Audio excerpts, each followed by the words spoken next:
सर्दियों की वो सुबह कुछ अलग थी। बादल छाए हुए थे, धूप हल्की सी जमीन पर बिखरी हुई थी, लेकिन हवा में एक अजीब सी सिहरन थी, जैसे कुछ अनजाना घटने वाला हो।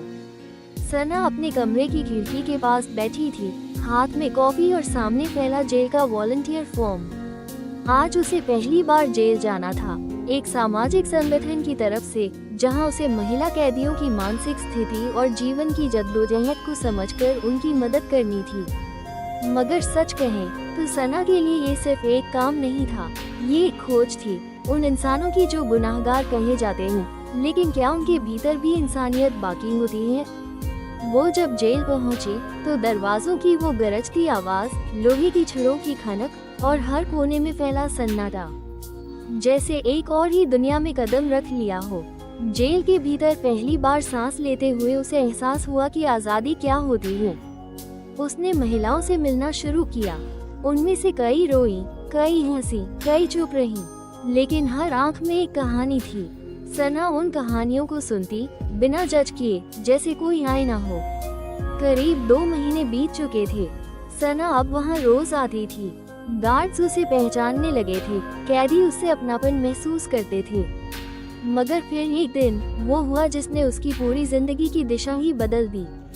वो एक आम दिन था, लेकिन जब सना ने पुरुष कैदियों की लाइब्रेरी में कदम रखा तो सामने एक चेहरा था जिसने वक्त को थाम लिया। लंबी कद काठी, बिखरे बाल, हल्की दाढ़ी, गहरी लेकिन बुझी हुई आंखें और चेहरे पर ऐसा सूनापन जैसे बरसों से किसी ने उससे बात नहीं की। उसका नाम आरव था। आरव मर्डर के इल्जाम में उम्र कैद की सजा काट रहा था। कहते हैं उसने अपनी मंगेतर का कत्ल किया था, लेकिन ना जाने क्यों सना को उसकी आंखों में कुछ और ही दिखाई दिया, जैसे वो गुनहगार कम, मजबूर ज्यादा था। उस दिन उनकी कोई बातचीत नहीं हुई, लेकिन जब उनकी निगाहें मिली तो जैसे किसी पुराने जन्म की कोई पहचान जाग उठी। इसके बाद सना का ध्यान बार बार उसी ओर जाता रहा। वो जानना चाहती थी कि आरव कौन है, क्या है और क्यों उसकी मौजूदगी से उसकी धड़कनों में एक अजीब सी हलचल हो जाती है। वो आरव के करीब जाने के बहाने ढूंढने लगी, किताबें देना, वर्कशॉप करवाना या बस लाइब्रेरी में ज्यादा वक्त बिताना। शुरू में आरव चुप रहता, आंखें झुकाए काम करता, लेकिन धीरे धीरे उसकी खामोश निगाहें बोलने लगी। एक दिन जब दोनों अकेले थे, सना ने सीधा सवाल कर दिया, क्या तुमने वाकई किसी का खून किया है? आरव का चेहरा सख्त हो गया, लेकिन उसकी आंखें भर आईं। उसने धीरे से कहा, जिसने सबसे ज्यादा भरोसा किया उसी को खो दिया। लेकिन मैंने नहीं मारा उसे, वो एक हादसा था।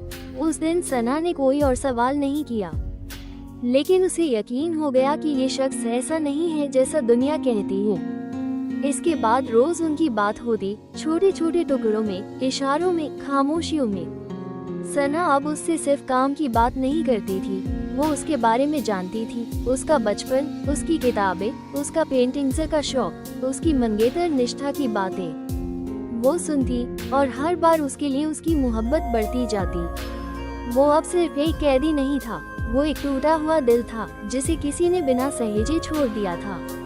जेल के पहरेदारों ने भी इस बदले हुए रिश्ते को महसूस किया। कुछ ने फुसफुसाकर बातें की, कुछ ने आंखें मूंद ली, मगर सना को फर्क नहीं पड़ा। वो जानती थी कि मोहब्बत कोई कानून नहीं मानती, और जब दिल किसी की तकलीफ से बंध जाए तो वो रिश्ता दुनियावी सीमाओं से ऊपर चला जाता है। एक दिन जेल में अचानक हंगामा मच गया।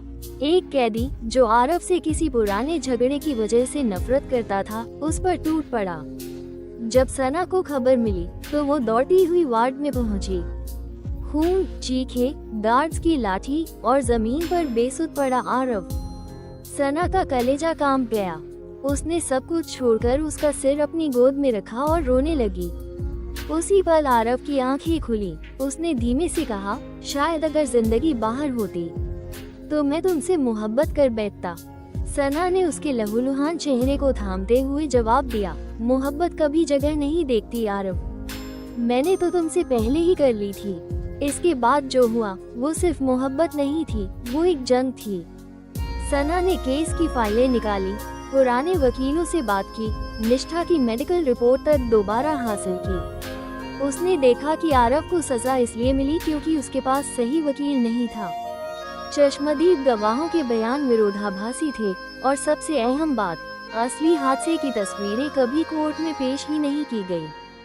सना ने सारी ताक लगा दी, अपने संगठन से मदद ली, मीडिया में आवाज उठाई, कई बार उसे धमकियां मिली, कई बार नौकरी भी खतरे में पड़ी, मगर वो नहीं रुकी, क्योंकि अब वो सिर्फ आरव के लिए नहीं लड़ रही थी, वो उस हर इंसान के लिए लड़ रही थी जिसे हालात ने गुनहगार बना दिया। करीब 9 महीने बाद एक सुबह कोर्ट में फैसला सुनाया गया, आरव को सबूतों के अभाव में बरी किया जाता है। उस दिन सना जेल के बाहर खड़ी थी, उसकी आंखों में नींद नहीं थी, लेकिन उम्मीद चमक रही थी। जब लोहे का बड़ा दरवाजा खुला और आरव बाहर निकला, तो दोनों बस एक दूसरे को देखते रहे, ना कोई शब्द, ना कोई आंसू, बस खामोशी में छुपी एक चीख, एक सुकून और एक मुकम्मल हो चुकी मोहब्बत। आज कई साल बीत चुके हैं। सना और आरव एक छोटे से कस्बे में रहते हैं, जहां उन्होंने एक ऐसा स्कूल शुरू किया है जो उन बच्चों को पढ़ाता है जिनके माता पिता जेल में हैं। वो बच्चों को सिर्फ अक्षर नहीं, इंसानियत सिखाते हैं, क्योंकि आरव जानता है कि जो उसने खोया वो किसी और को ना खोना पड़े। और सना जानती है कि मोहब्बत सिर्फ एक रिश्ता नहीं, एक जिम्मेदारी होती है। उनकी मोहब्बत अब किसी दीवार के पीछे नहीं, एक खुली जिंदगी में सांस लेती है।